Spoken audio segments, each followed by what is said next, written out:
Assalamualaikum warahmatullahi wabarakatuh. Nama saya Hussatima, saya dari kelas PGMI 5A.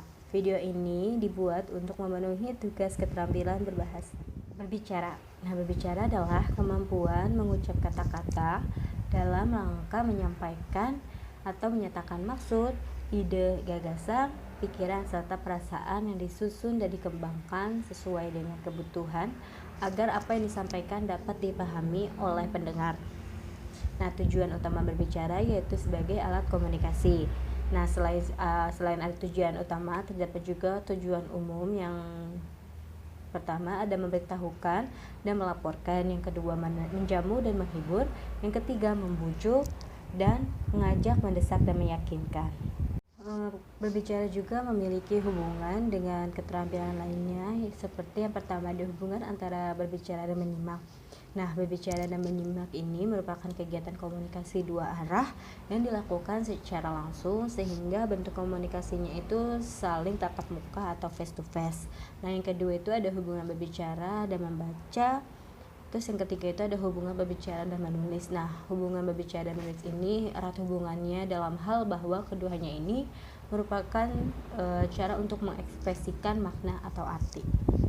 Selain berbicara, terdapat juga keterampilan berbicara.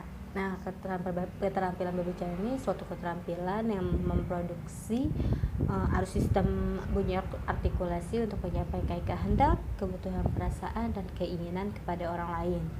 Nah, aktivitas berbicara ini terjadi dalam suasana, situasi, dan lingkungan tertentu. Nah, situasi dan lingkungan ini dapat bersifat formal atau resmi, maupun bisa bersifat informal atau tidak resmi. Nah, kegiatan yang bersifat resmi ini atau formal ini meliputi ada perencanaan dan penilaian, ceramah, dan interview. Sedangkan kalau kegiatan yang bersifat informal itu seperti tukar pengalaman, percakapan, penyampaian berita, penyampaian pengumuman, bertelepon, dan memberi petunjuk. Teknik berbicara yang baik di depan umum juga terdapat teknik berbicara di depan umum. Yang pertama itu ada awali dengan kalimat pembuka, yang kedua hilangkan perasaan gugup, yang ketiga berbicara dengan santai, yang keempat itu menghindari bicara yang gagap, yang kelima itu berbicara yang sopan, yang keenam siapkan humor, yang keenam itu time management, yang kedelapan itu berbicara dengan jelas, selanjutnya ada menggunakan intonasi yang berbeda, yang ke-10 itu kontak mata. Nah, selanjutnya itu menggunakan bahasa tubuh. Selanjutnya tunjukkan rasa percaya diri, terus buang tekanan yang ada dalam diri kita, persiapan dan jam terbang. Nah, terdapat juga faktor-faktor yang mempengaruhi berbicara. Nah, ada faktor internal dan eksternal.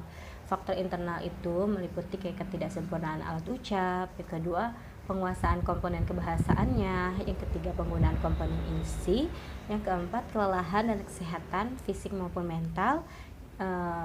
Sedangkan kalau faktor yang mempengaruhi berbicara yang eksternal itu meliputi suara atau bunyi, yang kedua itu kondisi ruangan, yang ketiga media, dan keempat pengetahuan pendengar.